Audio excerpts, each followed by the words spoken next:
होना चाहिए था। सर ये पूरा ऑपरेशन लगभग 60 घंटे तक चला था अगर मैं गलत नहीं हूँ। जाहिर है कि आतंकी जो टेररिस्ट हैं इतने टाइम तक एंगेज करके रखें तो ये फ्रस्ट्रेटिंग भी होता है और कंफ्यूजिंग भी होता है। उनकी लोकेशन पता लगाना, उनके वो कितने हैं ये पता लगाना, क्या सिचुएशन थी, क्या परेशानी आई, कैसे आप लोगों ने इसका सामना किया? सही रौनक क्या होता कि आपने जब शुरू में मेरे से बोला कि आप उसमें आप ऑफिस में थे और आप लोग डर गए थे और बीच में आ गए थे सारे ऑफिस वाले और ये बोला करके शायद, जी जबकि वो केवल 10 टेररिस्ट आए और बॉम्बे में हर आदमी ये सोच रहा था कि मेरे वहाँ आने वाला है। तो उनका एम अचीव हो गया, वो टेरराइज करने आए थे, that's why they are terrorist. और वो ज़्यादा से ज़्यादा इस चीज़ को और लंबा खींचना, उनको पता था हमको पता था, लेकिन वो उसको और थोड़ा सा ग्लोरीफाई और लोगों को मारना। हमारा एम ये था कि हम इसको जल्दी से फिनिश करें, लेकिन हमारा एम फिनिश का मेन होता है कि टेररिस्ट को मारना सेकेंडरी होता है, फर्स्ट लोगों को बचाना। तो हमारा एम ये था कि पहले कोई और एक ही लाइफ अगर फंसी पड़ी, किसी दरवाजे में छुपी, किसी ने अलमीरा में अपने को बंद कर दिया, उसने अपने को बॉक्स में डाल दिया, छोटी सी स्पेस में घुस गया, तो पहले हम उसको निकालें, ठीक है? और उसको निकाल, क्योंकि हमको पता है इस टेररिस्ट को तो मारी नहीं है, मारना कौन सा जाएगा, उसके लिए तो हम आई नहीं हैं रात दिन, इसीलिए तो प्रे कर रहे थे क्योंकि मौका मिलेगा। तो वो हमारे लिए बहुत क्रिटिकल पॉइंट होता है कि हम एरिया पहले क्लियर करें, किसी गोली से किसी को और जाने जाए, हमारे फायर से कहीं रिकोशे से किसी को न लग जाए, अंदर कोई और बचा नहीं जाए। तो सेम वे ताज में भी यही चल रहा था, उबराई में भी यही चल रहा था और तो हम लोगों को टाइम इसलिए लगता है, इसलिए नहीं कि नहीं, आप कश्मीर है, एक टेररिस्ट एक घर के अंदर है, कोई है नहीं, RL मारो और ठक आप देखते हो कितनी बड़ी बड़ी बिल्डिंग गिरा देते हैं। तो हमने नरीमन हाउस गिराया गया, तो हम भी तो कर सकते हैं। और our concept of fighting is totally different operation.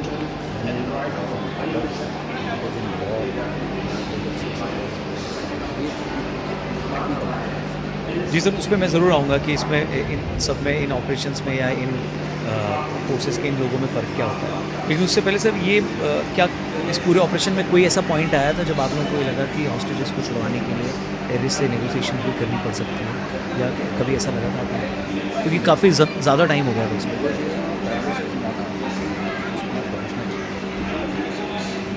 हम लोगों का काम क्या होता है कि डिस्ट्रक्शन ऑफ सेफ, हमारे को हेल्प होती है निगोशिएशन। ओके, कि in the mean time and the negotiation is going on, we have more time to preparation. तो नेगोशिएशन के टाइम में एक चीज़ तो पक्का है कि टेररिस्ट मारेगा नहीं, टिल द टाइम नेगोशिएशन चल रहा है। तब तक आप तैयारी कर लेंगे? तो तब तक हम रहे कि हमको उतना और टाइम मिल रहा है कि टेररिस्ट कहाँ है, उसका मेंटल फ्रेम क्या है, कितने लोग हैं, कितना वेपन है उसके पास, कहाँ पे किस जगह से एंट्री कर सकते हैं, किस पे नहीं कर सकते हैं, होस्टेज की लोकेशन कहाँ है। तो these are the very very critical information for us. तो हमको ये फ़ायदा होता है। बाकी negotiator comes and he should negotiate, he is trained for. Sir बाद में पता चला कि जो टेररिस्ट थे वो पाकिस्तान में बैठे अपने आकाओं से बात कर रहे थे। ये बात अगर कमांडोज को उसी टाइम पता चल जाती, क्योंकि बाद में पता चली, तो क्या जल्दी ऑपरेशन ख़त्म होता और भी लोगों की जान बचाई जा सकती? वो इन्फॉर्मेशन आप लोगों तक उस समय नहीं पहुंची, क्या सिचुएशन है? मेरे पास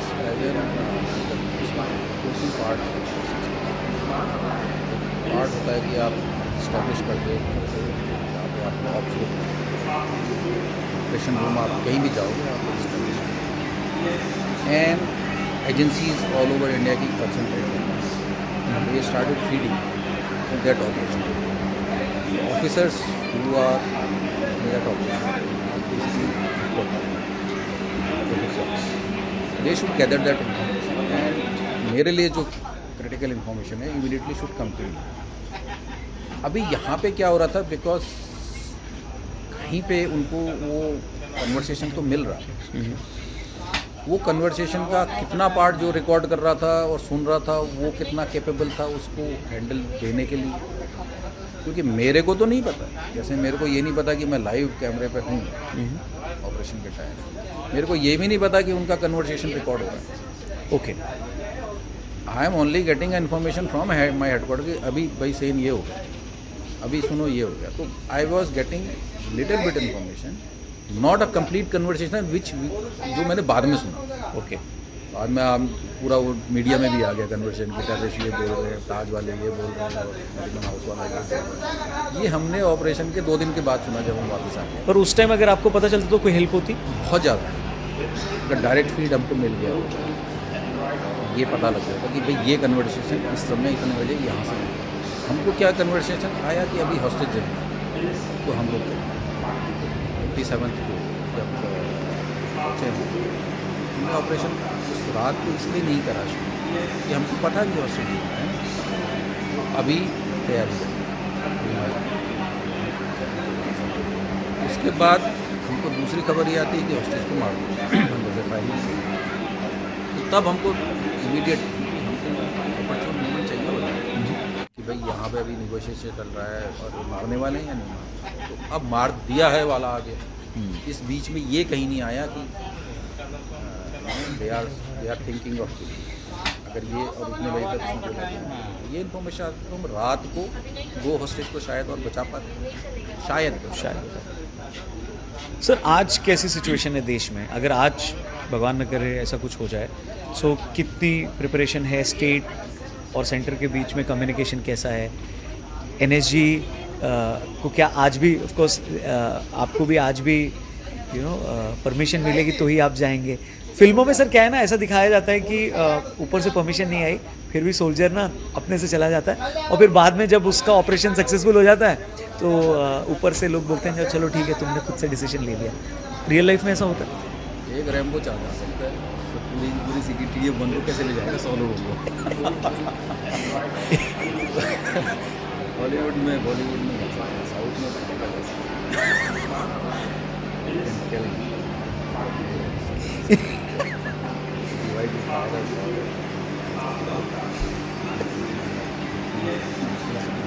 थ्री पीपल्स हैं।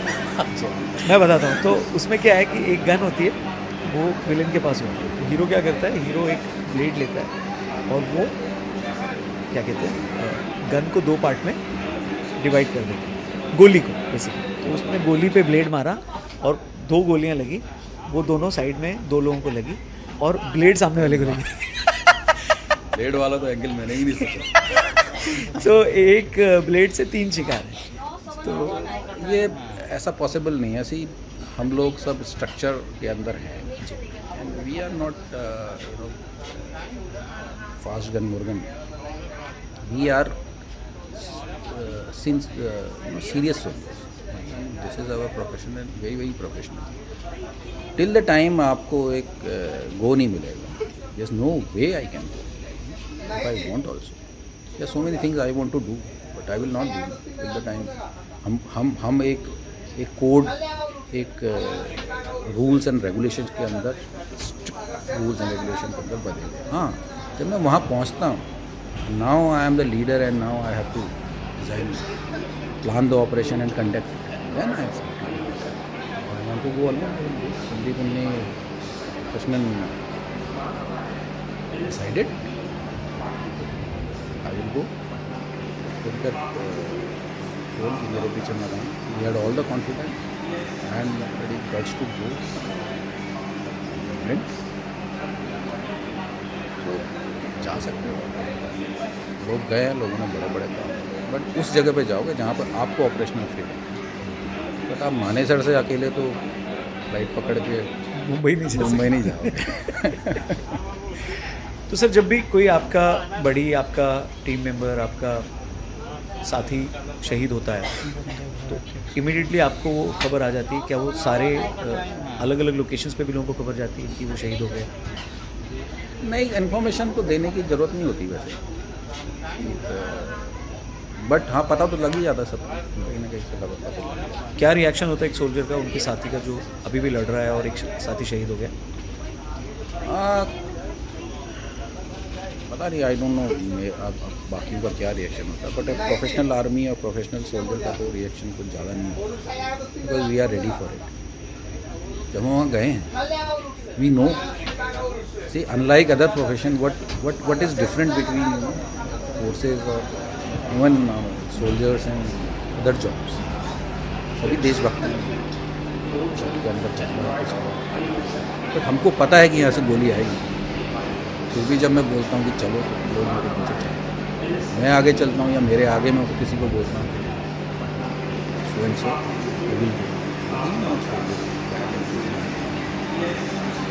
तो वो अपनी नौकरी के लिए नहीं कर रहा, वो पैसों के लिए नहीं कर रहा, तनख्वाह के लिए नहीं कर रहा। वो क्या है जो उसको उस दरवाजे के अंदर गन नोइंग कि मैं जा सकता हूँ मेरे पीछे वाले, और मैं एज ए लीडर जब उनको बोल रहा हूँ तुम जाओ, तो मैं उस प्लान के अंदर ये जानता हूँ कि हो सकता है देयर आर 50-50 चांस, सो वो हमको डिफरेंट करता है। तो व्हेन वी नो कि यार blood and death and glory is part of our job, so you are mentally prepared for it. And death तो सबको आती है, उनको भी आएगी, जो सुन रहे हैं उनको भी आएगी, जो नहीं सुन रहे हैं उनको भी आएगी, तो everybody will die. How you live your life for what you die, that matters. Sir अगर आज देश में फिर से ऐसा कोई हमला अगर हो जाता है तो कितना तैयार है ये देश, इसकी फोर्सेस, रिएक्शन टाइम को लेकर, सेंटर और स्टेट के बीच कम्युनिकेशन को लेकर, क्योंकि यही सारी चीज़ें होती हैं, मीडिया के कॉमन सेंस को लेकर, सिविलियंस के अवेयरनेस को लेकर, ओवरऑल चीज़ें कैसे लगती हैं? मीडिया में जो भी मेरे फ्रेंड हैं जिनसे जब मैं बात करता हूँ अवेयरनेस तो आती है, सेंटर और स्टेट में कोऑर्डिनेशन भी उसके बाद काफ़ी बात चली हमारे, तो हर एक चीज़ के जब आफ्टर उसके बाद उसका स्क्रूटनी होती है हमारे ऑपरेशन की थी, और उसमें ये बात आई थी, कई सारी कमियाँ हैं, उन सबको डिस्कस हुआ है, और I think we are in a much better state हर तरीके से। और क्या थ्रेट आई जीवन में आप कुछ को पता नहीं, उस समय क्या रिएक्शन होगा, मैं तो अब गवर्नमेंट का हिस्सा नहीं हूँ, एनर्जी का आप हिस्सा नहीं हूँ, तो मेरा कमेंट करना भी इतना ज़्यादा इसमें मतलब ठीक उचित नहीं। सर एक बात ये भी कही जाती है कि इस हमले का पहले से इनपुट था, उस पर रिएक्शन नहीं आया, लोगों ने उसको सीरियसली नहीं लिया, इस पर आप क्या कहते हैं? मैं इसमें एक बार पहले भी बोल चुका हूँ मतलब कि ये मेरा ये मानना है कि इन्फॉर्मेशन तो बहुत ज़्यादा आती है, इंटेलिजेंसीज हर दिन कोई ना कोई इन्फॉर्मेशन देती है। आज भी जब हम बात कर रहे होंगे शाम की जो रिपोर्ट आई क्वार्टर्स में, उसमें आएगा कि भाई ये प्लान हो रहा है या वो प्लान हो रहा है या ये थ्रेट है, तो क्या होता है वो भेड़िया आया, वो भेड़िया जिस दिन आया उस दिन ध्यान नहीं दिया। तो इंट के बारे में मेरा ये कहना है कि it is too much of information now, ठीक है, वो थोड़ी सी कम होनी चाहिए और क्रिटिकल इन्फॉर्मेशन ही आनी चाहिए। बट इंट वाला भी बेचारा क्या करे, he also wants to give every information, तो वो भी देता रहेगा। तो ये इसमें analysis of intelligence this should be more कैसे बोलूँ, बट इंटेलिजेंस एनालिसिस को बड़ी सीरियसली लेना चाहिए कि कौन सी एक्शनेबल है, कौन सी नहीं करना है, क्या है, उस पर थोड़ा ध्यान ज़्यादा देना चाहिए। आई होप देते हैं। सर एक इंसान के तौर पर ऐसे ऑपरेशन को लीड करने के बाद, उस फील्ड पे होने के बाद, क्या लाइफ बदलती है, सोच बदलती है, या सब कुछ नॉर्मल ही रहता है, आप अगले दिन भी सेम थे ऐसे ही? मैं तो सेम ही हूँ, मैं थोड़ा मैच्योर हो जाता है आदमी, और कुछ थोड़ा यू सी ऑपरेशंस, ये तो कुछ भी नहीं, मतलब थोड़ा बहुत, काफ़ी लोग तो उससे भी बड़े बड़े ऑपरेशंस देखते हैं, थोड़ा मैच्योरिटी लेवल शायद बढ़ जाता है, ठीक है, शायद हर एक का अपना अपना एक्सपीरियंस होता है, कोई चीज़ तुमको शॉक नहीं करती, सरप्राइज नहीं होता है। सर क्योंकि आपने मेंशन किया कि इससे बड़े बड़े ऑपरेशंस होते हैं, क्योंकि वहाँ इतने कैमरे थे, वो ऐसी हाई प्रोफाइल जगहों पर वो हमले हुए थे और पूरी दुनिया की नज़र भी उस पर आ गई थी, कुछ ऐसी कम्युनिटी के लोग भी उसमें इन्वॉल्व थे, वहाँ फंसे हुए थे, फॉरेनर्स बहुत सारे थे, इसलिए पूरी दुनिया उसको देख रही थी, इसलिए इस ऑपरेशन की बहुत ज़्यादा बात होती है। पर कई सारे ऐसे ऑपरेशंस हैं जो उतने ही क्रिटिकल थे, जहाँ पर लोगों की जान हर जान इम्पॉर्टेंट होती है, जा सकती थी या गई भी, वहाँ पे सोल्जर्स ने, फोर्सेस के लोगों ने भी बहुत ही ज़्यादा बहादुरी दिखाई। कुछ ऐसा बता सकते हैं किसी व्यक्ति के बारे में या किसी ऐसे ऑपरेशन के बारे में? देखो, इसमें बहुत सारे ऑपरेशन हैं। व्यक्ति नाम तो क्या लें, लेकिन Indian army as a whole, army, navy, air force is full of heroes. हम आज, मैं आपके सामने बात कर रहा हूँ, आपने मेरे को बुलाया इस बात करने के लिए, वो इसीलिए बुलाया कि मुंबई में ऑपरेशन हुआ, कैमरे के आगे हुआ था, दैट्स वाई। तो आई डोंट थिंक कि हमने कोई बड़ा काम करा, नॉर्मल अपना प्रोफेशनल काम करा जो भी।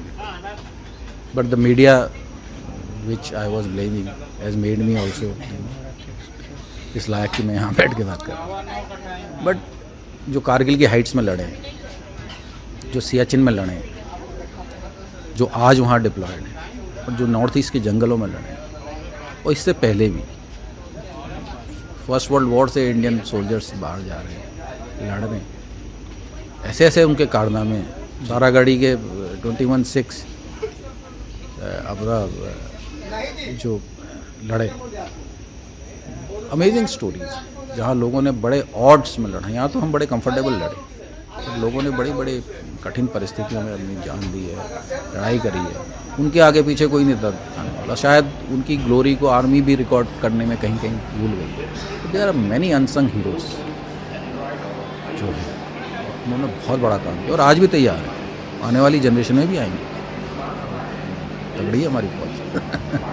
तो सर, जो 14 या 15 साल के बच्चे आपको देख रहे हैं, जो फोर्सेस ज्वाइन करना चाहते हैं, एनएसजी कमांडो बनना चाहते हैं, उनसे क्या कहेंगे आप?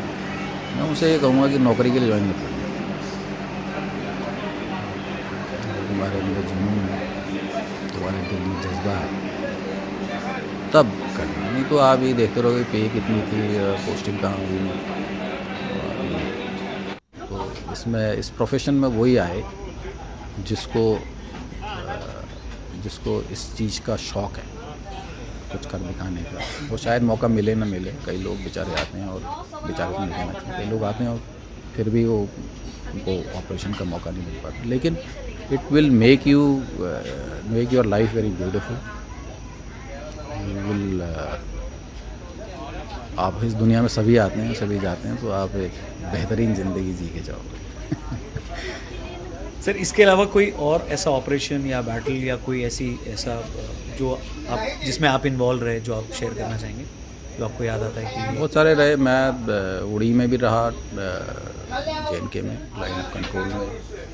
वहाँ पे उस समय में हमारे पास काफ़ी स्नाइपिंग ये प्लान हम करते थे पाकिस्तान के खिलाफ, वो हमारे खिलाफ करते थे और काफ़ी अच्छा एक्सपीरियंस रहा।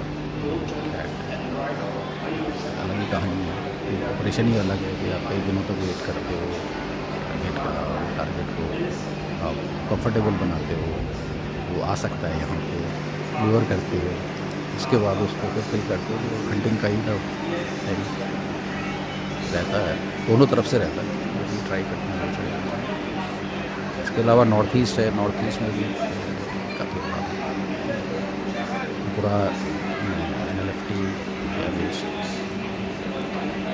एक्सपीरियंस किया। सर, डिफरेंस क्या है एनएसजी कमांडोज़ में और बाकी फोर्सेस में, स्पेशल फोर्सेस के जवानों में, कमांडोज़ में? इसको अगर सरल भाषा में समझाएं सुनने और देखने वालों के लिए तो? देख, कॉमनलिटी तो एक चीज़ है कि सब फिजिकली सुपर फिट है। ठीक है। एक कमांडो जो है basically he is a jack of all trades.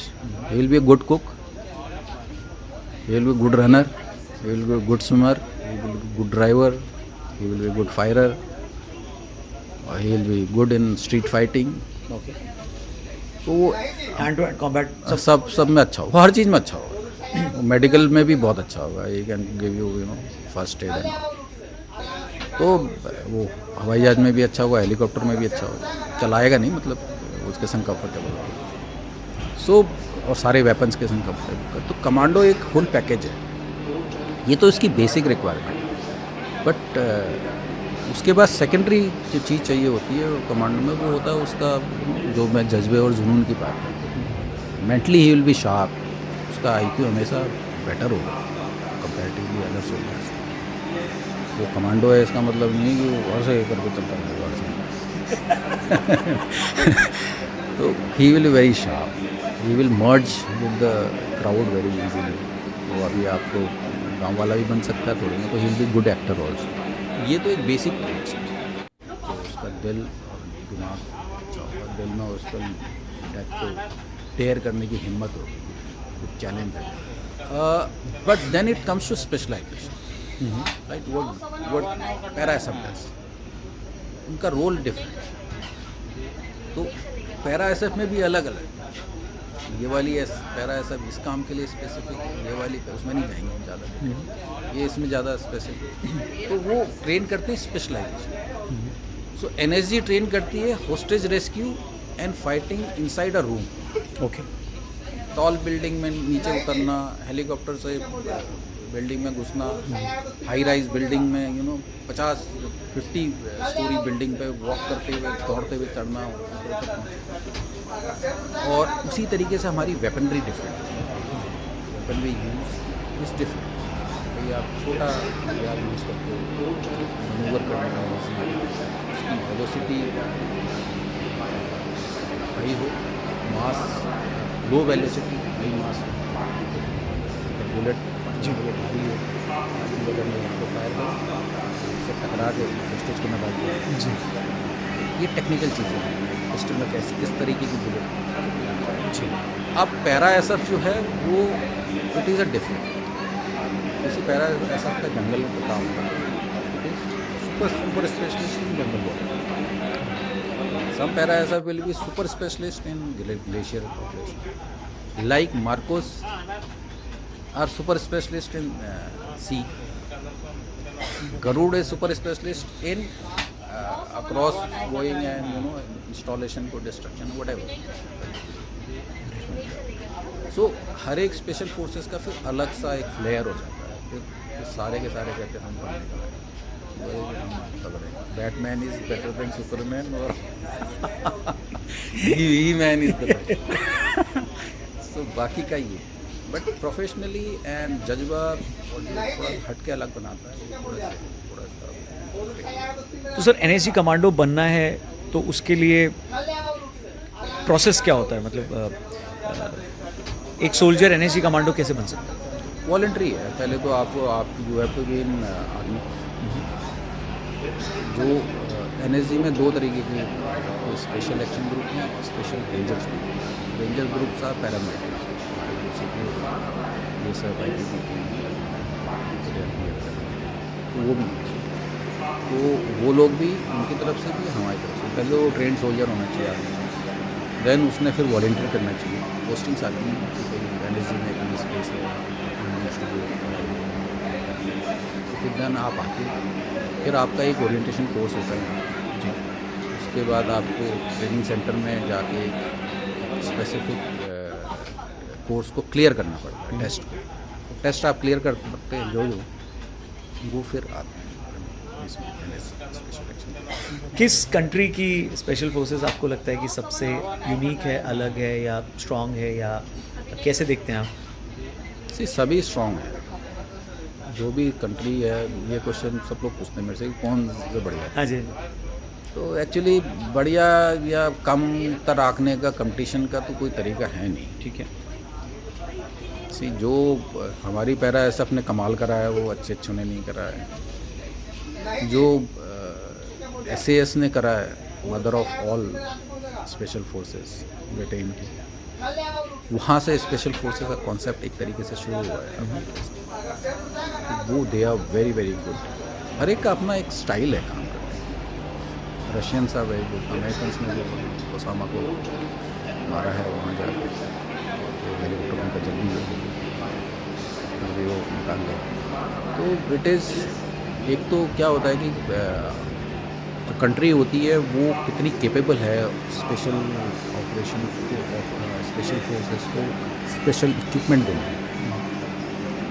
भाई ये क्रिटिकल इक्विपमेंट है, एक छोटे से इक्विपमेंट से पूरा का पूरा ऑपरेशन चेंज हो जाता है। जैसे अभी आप देखो drones, AI and drone mix करके concept of war fighting change हो पूरा। यूक्रेन वॉर में देख लो, अभी इसराइल का देख लो, इसराइल की स्पेशल फोर्सेस बोलो, उन्होंने लीडरशिप को मार दिया। तो ये इसको कहना बड़ा मुश्किल है, सभी अच्छे हैं, सभी अच्छे हैं। बात यह है कि मोटिवेटेड कौन कितना।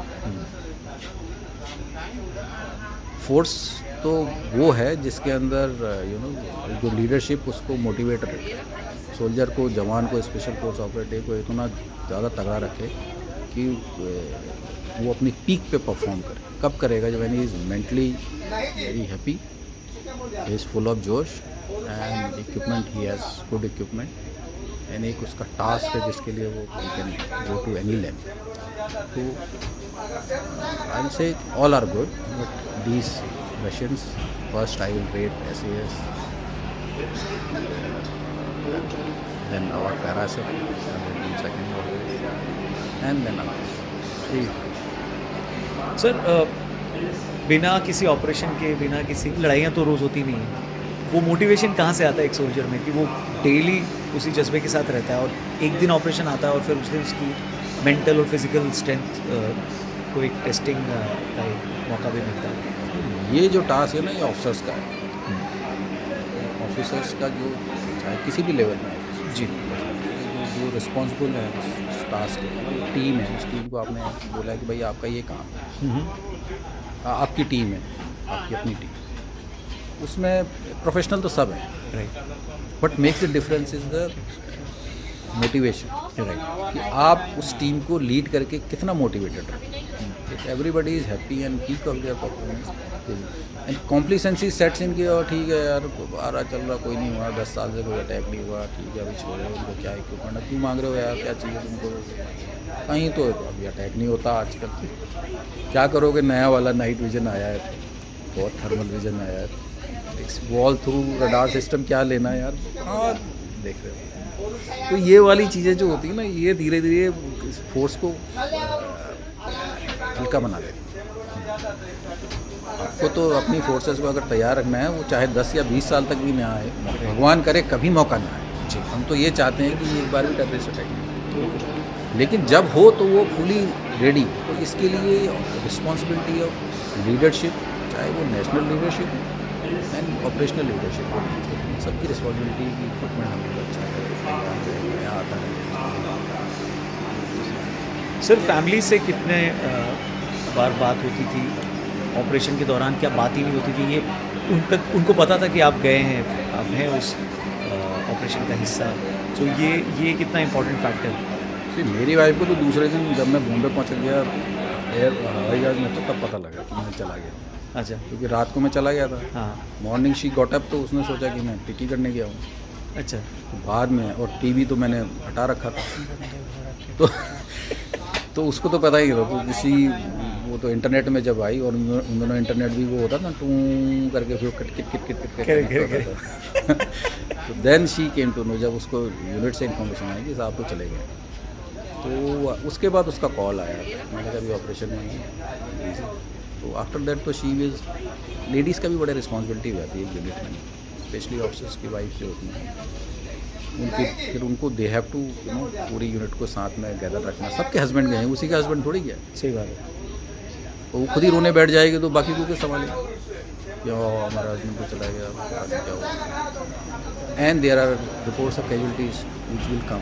ऐसे वाले ऑपरेशन कश्मीर में कुछ है तो पता नहीं लगता, 2 दिन बाद पता लगता है, तो इंस्टेंट पता लगता है। तो वो चीज़ को हैंडल करना थोड़ा सा उनके लिए भी मुश्किल है, बट वो एक उनका भी एक सिस्टर है हमारी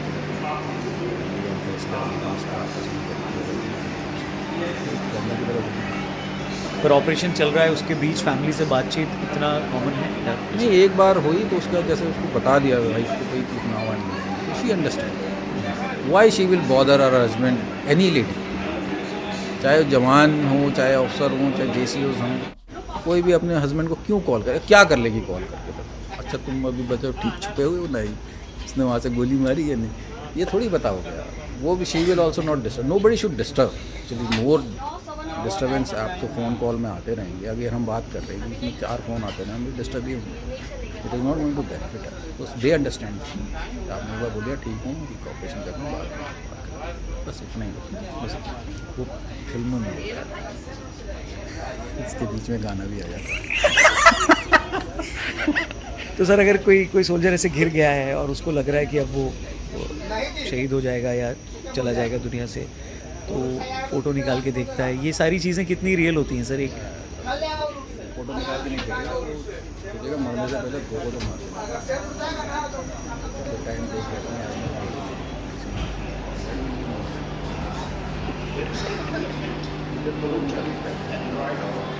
ऑपरेशन के दौरान टेररिस्ट से बातचीत भी होती है क्या? उसको उनको सरेंडर करने को कमांडोज बोलते हैं या उनका सिर्फ टारगेट रहता है कि इनको ठोकना है? डिपेंड करती है अलग से। आज मैं थोड़ा कम बोलो।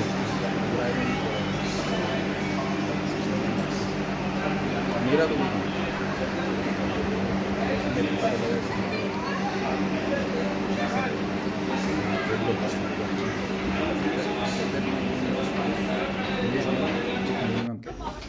मिनिमम डैमेज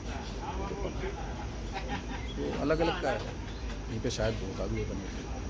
कश्मीर में एक दो वीडियो है शायद उसमें ऑफिसर से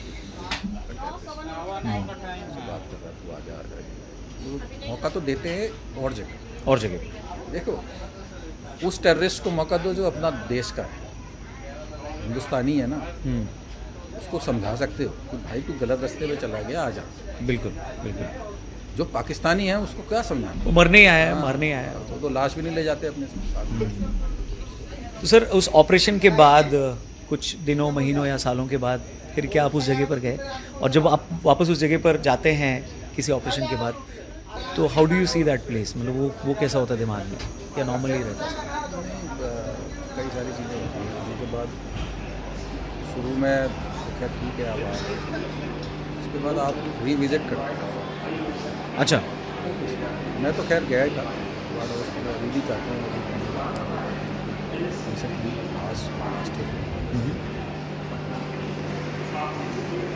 वो होता है ना कैसे कर सकते हैं। वो होता है, क्या होता है कि जैसे अब आप और मैं बात करें, हम सोचते हैं कि यार ये क्वेश्चन भी पूछा, राइट। बिकॉज उस समय तो कहना बड़ा आसान है, बाद में कहना बड़ा आसान है। उस समय तो you are in a mode dynamic, you are reacting to a situation, doing what I am, you are asking me a question, I am reply. से ना आप सोचते हो कि यार इसको ऐसा बोलते तो ऐसा, या आप एडिटिंग में कर सकते हो, तो वहाँ पे तो एडिटिंग नहीं हो सकती। तो वहाँ पे आके सोचते हो कि यार ठीक है, तब क्योंकि आपको इन्फॉर्मेशन ज़्यादा होती है, वहाँ सिर्फ शूटिंग होती है, एडिटिंग नहीं। हाँ। अच्छा वहाँ पे अब बाद में तो इन्फॉर्मेशन ज़्यादा होती है, अच्छा यार ये भी दरवाज़ा था, हमें तो पता ही नहीं था, अच्छा ये वाला अगर रास्ता ले ले तो अच्छा होता। सो नोट्स बनते हैं ऑपरेशन के बाद? हाँ वो तो होते ही हैं। ऑपरेशन को हम सोचते हैं, उसको क्रिटिकली एनालाइज करते हैं, कमियों को देखते हैं, क्या हमारे पास नहीं था वो देखते हैं, बेहतर कैसे और आने वाला ऑपरेशन बेहतर हो। सर नरीमन हाउस के ऑपरेशन में बंधकों को तो मारा गया, लेकिन 2 साल का मोशे और उनकी नैनी ने कैसे उस मोशे को बचाया और कैसे ओवरऑल वो क्या इंसिडेंट था सर उस time? She was a better commander, because she knew the right. उसको पता था यार उसके अंदर वो, हाँ जो मैं कहता हूँ ना कि तुम्हें अंदर दिल में वो है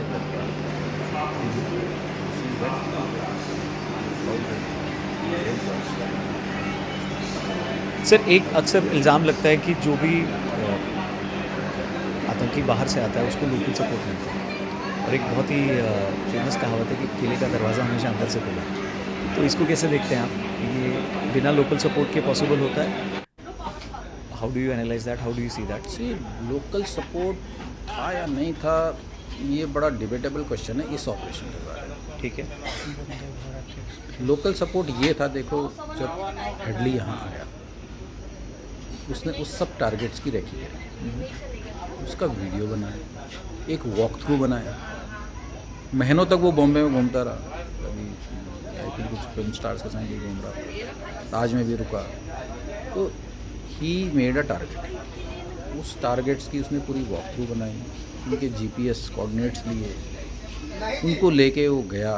उसके बाद उन्होंने पूरी तैयारी करी, तैयारी करने के बाद शायद उन्होंने ये ध्यान दिया होगा कि लोकल सपोर्ट को यूज़ ही मत करो, कि कहीं अगर तुम लोकल सपोर्ट को यूज़ करोगे तो इस ऑपरेशन को क्योंकि हमको इंटेलिजेंस कहाँ से मिलेगी। राइट कोई लोकल सपोर्ट तो हम भी तो उसको रखते हैं राइट कि हमारी इंटेलिजेंसी भी रात दिन यही देख रही होती कि कौन कौन जो है सपोर्ट वो कम्युनिकेशन में।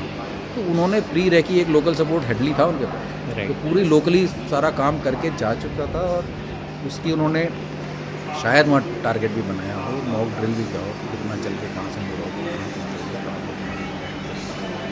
तो ऐसा वाला लोकल सपोर्ट नहीं हुआ होगा कि भाई उनको कोई वहाँ पे डिंगी में लेके आया, जट्टी से उनको पकड़ के लाया कि अपनी गाड़ी में लेके आया दरबार पर छोड़ के, राइट। और बाद में उनसे टेलीफोन में कन्वर्सेशन।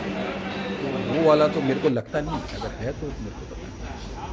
सर एक एनएसजी कमांडो का क्या रिएक्शन होता है जब वो अपनी पर्सनल लाइफ में होता है, पर्सनल स्पेस में होता है? क्योंकि जब वो ट्रेनिंग में होता है या प्रिपरेशन में होता है या फील्ड पे होता है तो एक अलग तरीके से होता है, लेकिन उसके अगल बगल उसके घर में या उसके पड़ोस में या जब वो मेट्रो में चल रहा होता है, ट्रेन में चल रहा होता है, फ्लाइट में चल रहा होता है, उसका रिएक्शन क्या एक नॉर्मल इंसान की तरह होता है या उस समय भी वो एनएसजी कमांडो की तरह ही सोच रहा होता है? नहीं, देखो कुछ चीज़ें ऐसी होती जो आपको यू ऑब्जर्व मोर, राइट खटका आपको लगता रहता है कि अच्छा ये क्यों हो रहा है, क्यों हो रहा है, कोई ये सस्पेक्ट दिख रहा है, तो थोड़ा बहुत तो लगता है। मतलब इट्स पार्ट ऑफ ट्रेनिंग। भाई आप शुरू में जब आप इंसर्जेंसी एरिया से आते हो, थोड़े दिन तक आपको लगता है कि मेरे अगल बगल बाकी मेरे वो कहाँ हैं, हथियार कहाँ है, मेरा वेपन कहाँ है, क्योंकि आप यूज हो जाते हो इस चीज़ को। तो एनएसजी कमांडो का ये रहता है कि किसी भी कमांडो जो भी होगा स्पेशल फोर्सेज वाला, अभी एक अफ्रीकन कंट्रीज़ में अटैक हुआ था इस साल होटल में, ठीक है, तो देर SAS operative on he was in pickup, उसने अपना हथियार पकड़ा, पार्किंग से अपनी गाड़ी उठाई और शुरू हो गया, ही सेव तो नहीं, राइट। तो वो तो रहेगा ही, वो तो शायद लाठी वाला भी है, बूढ़ा भी होगा, इसमें वो रहेगा कि उसका ट्रेनिंग का पार्ट है। बट हाँ, इतना ओवर कॉन्शियस नहीं है। आप बड़े बम पटाके डाम डूम से ज़्यादा ऐसा नहीं होता। जी जी। अरे ये क्या, और आपने कहा क्योंकि कमांडो होता है वो हर फील्ड में हर चीज़ कर सकता है, वो अच्छा खाना बना सकता है, वो अच्छा वो फर्स्ट एड भी कर सकता है, मतलब वो एक अच्छा हस्बैंड बन सकता है क्योंकि उसके पास सब कुछ है। इजियर वो तो लेडीज से पूछना, लेकिन लेडीज बताएंगी, कई साइको भी होते हैं वो हर समय कमांडो ही रहते हैं। Brilliant sir, thank you very much sir हमारे साथ इस पॉडकास्ट में आने के लिए। ये एपिसोड कैसा लगा दोस्तों, कमेंट करके बताना और इसे अपने दोस्तों के साथ ज़रूर शेयर करना। सीखने लायक बहुत सारी चीज़ें हैं, बहुत सारी बातें इसमें, और जिस वीरता से, जिस बहादुरी से हमारे कमांडोज ने इस ऑपरेशन को अंजाम तक पहुँचाया, उन सबको सलाम और शहीदों को नमन। Thank you very much sir.